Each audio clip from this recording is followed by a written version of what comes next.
PM Nawaz Sharif का cyber harassment पे एक बयान आया था कि आप लोगों को कोई डरने की ज़रूरत नहीं है, आप सामने आए, जिसकी भी कंप्लेन होगी तो इवन के जो विक्टिम या कंप्लेनेंट होगा उसका नाम भी सामने नहीं रखा जाएगा और हम इस केस को प्रोसीड करेंगे।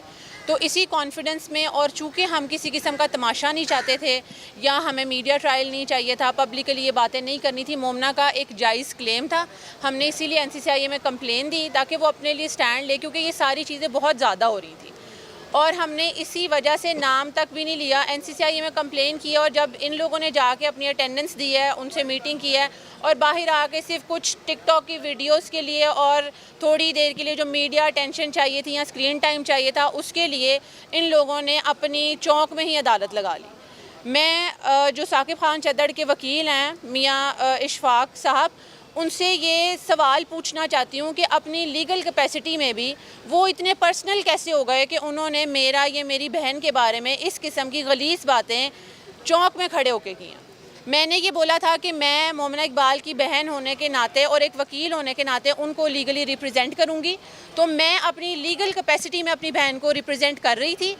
और मुझे ये बात समझ ही नहीं आई है कि जिस तरह जब भी हमारी वकालत का हम इम्तिहान पास करते हैं तो उसमें हम एथिकल कंडक्ट जो भी है उसके बारे में पढ़ते हैं कि आप लाइन क्रॉस नहीं कर सकते। तो मेरा उनसे ये सवाल है कि किस बिहाफ पे उन्होंने मेरी कैरेक्टर असैसिनेशन की है, मेरी लीगल कैपेसिटी में, या मेरी बहन की भी क्यों किया।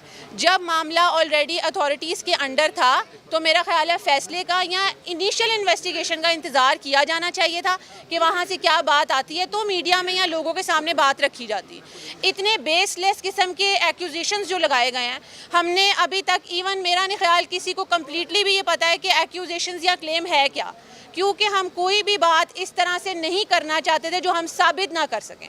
हमने जो भी NCCIA में क्लेम्स रखे हैं हम उनको साबित कर चुके हैं। और जो ये न्यूज़ आई कि मोमना ने अपना फ़ोन सबमिट नहीं कराया, तो हम लोगों ने जो ड्यू प्रोसेस ऑफ लॉ है उसको फॉलो किया। सारे एविडेंसेस उसी दिन हम दे आए थे और जैसे ही चूँकि मोमना की शादी थी हमने एक रात का टाइम लिया, उसमें से आपको पता है कॉन्ट्रैक्ट्स होते हैं, फ़ोन नंबर्स जो चाहिए था हमें मवाद वो हमने निकाला और हमने अपना फ़ोन भी वक्ती तौर पे ही सबमिट करा दिया था और इन्वेस्टिगेशन में हमारी तरफ से किसी चीज़ का खलल नहीं आया। हाँ, जब मैं चूँकि ऑस्ट्रेलिया होती हूँ, मैं जब आई थी तो मुझे भी मंडे से ये सारे मसले शुरू हुए थे 10 तारीख से, और ये सारी धमकियाँ आनी शुरू हुई और इस शादी में हर तरह से खलल डालने की कोशिश की गई, जिसकी वजह से मैंने और हमज़ा हबीब ने मोमना को मोटिवेट किया कि तुम्हें ये कंप्लेन करनी चाहिए, क्योंकि अब धमकियाँ घर वालों तक भी और हमज़ा के तरफ भी आनी शुरू हो गई थी।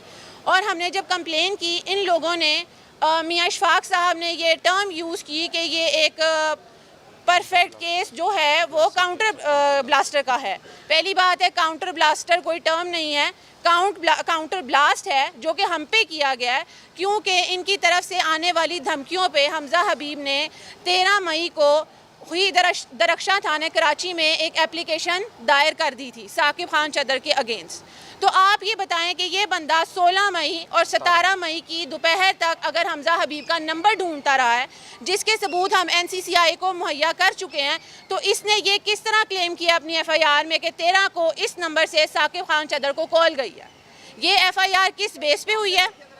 ये FIR किस बेस पे हुई है? हमारा अथॉरिटी से भी यही सवाल था कि हमज़ा हबीब हमारा अथॉरिटी से भी यही सवाल था कि इसको इन्वेस्टिगेट किया जाए और ये जो प्रोपेगेंडा गलत किस्म का हमज़ा हबीब के अगेंस्ट भी खड़ा किया गया, हमें उसका भी जवाब चाहिए। दूसरी बात, मैं मरियम नवाज साहिबा का बहुत शुक्रगुजार हूँ उनकी कि उन्होंने हमें वक्ती तौर पे फ़ौरन से जैसे ही हमारी कंप्लेन गई और हमारे एविडेंस सबमिट करवाते ही हमें सिक्योरिटी प्रोवाइड की है, हमारे घर में भी है, क्योंकि हमारे लिए ये सारी सिचुएशन हैंडल करना बहुत मुश्किल हो गया हुआ था। मैं सबका शुक्रिया अदा करती हूँ, इदारों का भी। NCCIA ने भी बहुत कोऑपरेट किया है और हमारे साथ इम्पार्शियल होकर इन्वेस्टिगेशन कर रहे हैं। अच्छा मैम, मुझे ये बताइएगा कि आप चूंक थाने गई थी, वहाँ पे आपकी एप्लीकेशन दर्ज नहीं हो रही थी, वो जरा क्या माजरा था? जी, जब हम पहले गए थे तो उन्होंने हमारी एप्लीकेशन नहीं ली थी, क्योंकि वही असर रसूख की बात है कि चूँकि साकिब खान चद्दड़ इस वक्त सिटिंग MP हैं, तो उन्होंने बोला हम उनके अगेंस्ट कोई एप्लीकेशन नहीं लेंगे और ना ही FIR दर्ज करेंगे। लेकिन जैसे ही हम CM ने, मरियम नवाज साहिबा ने एक्शन लिया तो हमारी एप्लीकेशन परमिशन भी ली गई और सारा जो प्रोसीजर था वो स्टार्ट हुआ। दूसरी बात मैं ये करना चाहूँगी कि मैं बहैसियत वकील भी पंजाब बार कौंसिल से दरख्वास्त करती हूँ कि मियाँ इशफाक के अगेंस्ट एक्शन लिया जाए। उनको ये कोई हक नहीं पहुँचता कि वो अपने क्लाइंट के लिए किसी दूसरे भी सामने वाले, जो कि मैं लीगल कैपेसिटी में बहैसियत वकील भी, वो मेरी कैरेक्टर असैसिनेशन करें या वो अपनी लाइन क्रॉस करें। अच्छा, थोड़ा सा ये बता दें कि साकिब खान चद्दर जी बिल्कुल, हम डेफेमेशन का जो सूट है वो फाइल करेंगे। और मेरा सवाल भी यही था कि अगर हमने कानून का रास्ता इख्तियार किया है, वही बंदा कानून का रास्ता इख्तियार कर सकता है। हमारे पास सबूत हैं, हर चीज़ है, तो हमने कानून का रास्ता इख्तियार किया। इनके पास था तो ये भी करते, ये लेके आए सबूत। और ये बता दें कि साकिब खान चद्दर सिर्फ इंतकामी कार्रवाइयाँ जारी रखे हुए थे या वो अभी भी ख्वाहां थे कि वो मोमिना इकबाल से शादी करना चाहते? जी मेरा ख्याल है आप लोगों को ये चीज़ बिल्कुल क्लियर हो जानी चाहिए कि 2.5 साल से किसी किस्म का कोई ताल्लुक नहीं है हमारा उनसे या उनका हमारे से। चीज़ें ख़त्म हो चुकी हुई थी, लेकिन अब सिर्फ जैसे ही मोमिना इकबाल की शादी की खबर सोशल मीडिया पे आई तो ये सारी चीज़ें शुरू हुई। मेरा नहीं ख्याल, मुझे इस बात पे आप लोगों को सफाई या समझाने की भी ज़रूरत है कि ये सब क्यों हुआ।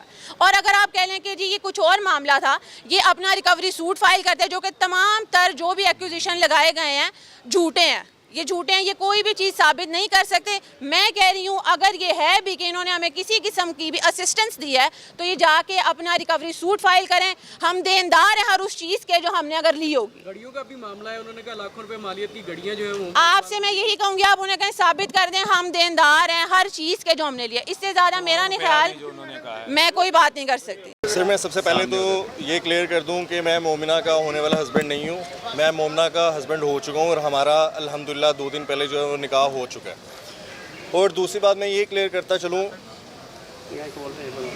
कि ये जो साहिब हैं साकिब खान चद्दर, बेसिकली ये मोमिना को हरासा कर रहे थे और ये इंटरवीन इसलिए करना चाह रहे थे क्योंकि ये कभी भी नहीं चाहते थे कि मोमिना की कहीं पे भी शादी हो। ये और इनके वाइफ, ये हमेशा से इनका यही तर्ज जो है वो वारदात रहा है कि ये करैक्टर असैसिनेशन करके और जहाँ पे मोमिना का रिश्ता हो रहा होता है वहाँ पे उस लड़के से कांटेक्ट करके। हाँ जी बात कर आपको लगा होगा। जी जी जी। तो ये मोमिना की किरदार कशी करके तो उस जगह से मोमिना का रिश्ता ख़त्म करवा देते हैं। तो फर्स्ट ऑफ ऑल इन्होंने मुझसे कांटेक्ट करने की कोशिश की ताकि ये वही जो इनका एक घटिया मर्द जिसका कोई ज़मीर, जिसके अंदर कोई गैरत नहीं होती, जो उसका तरीका वारदात होता है, सेम उसी तरह उसने मुझसे कांटेक्ट करने की कोशिश की ताकि वो मोमिना के बारे में उसकी किरदार कशी कर सके और बेबुनियाद और घटिया जो एक गलीज़ गलाजत भरे इंसान की जो आदत होती है वो इल्ज़ाम लगाए। और जब उसको पता लगा कि मैं वो मुस्तरद करूँगा और मैं उससे इस किस्म का कोई कॉन्टैक्ट इस्टेब्लिश नहीं करूँगा तो उसने मेरे खिलाफ़ झूठी FIR करवा दी। क्योंकि उसको पता था हमारी 10-15 दिन में शादी है, तो उसने मुझे झूठी FIR इसलिए करवाई और उसने मेरे नाम पे भी नहीं करवाई। उसने मेरे नंबर पे FIR करवा के और जो मुतलका थाने थे, जो भी इदारे थे, उनको बोला कि हमजा के नाम पे करवाइए।